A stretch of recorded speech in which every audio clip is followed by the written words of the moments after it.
สบายดีมื้อนี้พวกน้องกลุ่ม2จะมารายงานสื่อการสอนเกี่ยวกับหัวข้อ3ลักษณะมีความแตกต่างกันอะไรนั่นมารับชมรับฟังนำกันเลยข้อ1ลักษณะชาติความหมายและความสำคัญความหมายหมายถึงการศึกษาที่เป็นของชาติและรับใช้ชาติเป็นการที่สร้างขึ้นบนพื้นฐานเอกราชและเป็นเจ้าตนเองเพื่อสร้างสรรค์พัฒนาประเทศชาติให้มีความสิวิไลซ์และเจริญก้าวหน้า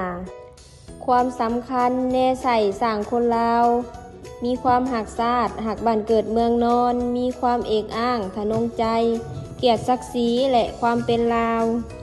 ช่วยปกปักรักษาและเสริมขยายมูลเสื่อวัฒนธรรมหีดคงประเพณีอันดีงามและภาษาลาวของชาติให้คงอยู่ตลอดไปข้อ2ลักษณะวิทยาศาสตร์และทันสมัยความหมายและความสำคัญความหมายหมายถึงการศึกษาที่อิงใส่หลักการวิทยาศาสตร์นำใส่ความก้าวหน้าทางด้านเทคโนโลยีเข้าในการจัดการเรียนการศึกษาและ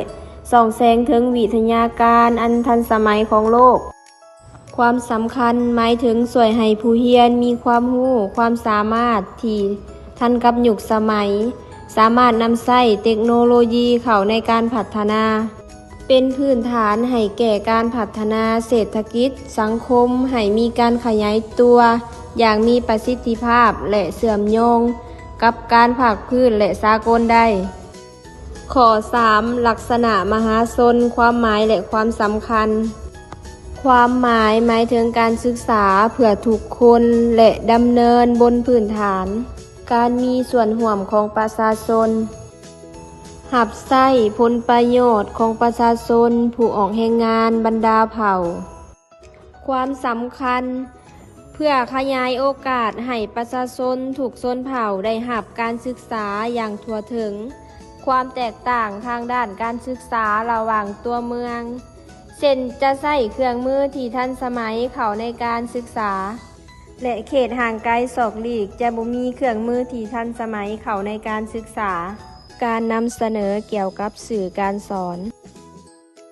เกี่ยวกับวิชาศึกษาศาสตร์กับหัวข้อ3ลักษณะ 1. ลักษณะชาติ 2. ลักษณะวิทยาศาสตร์และทันสมัย 3. ลักษณะมหาชน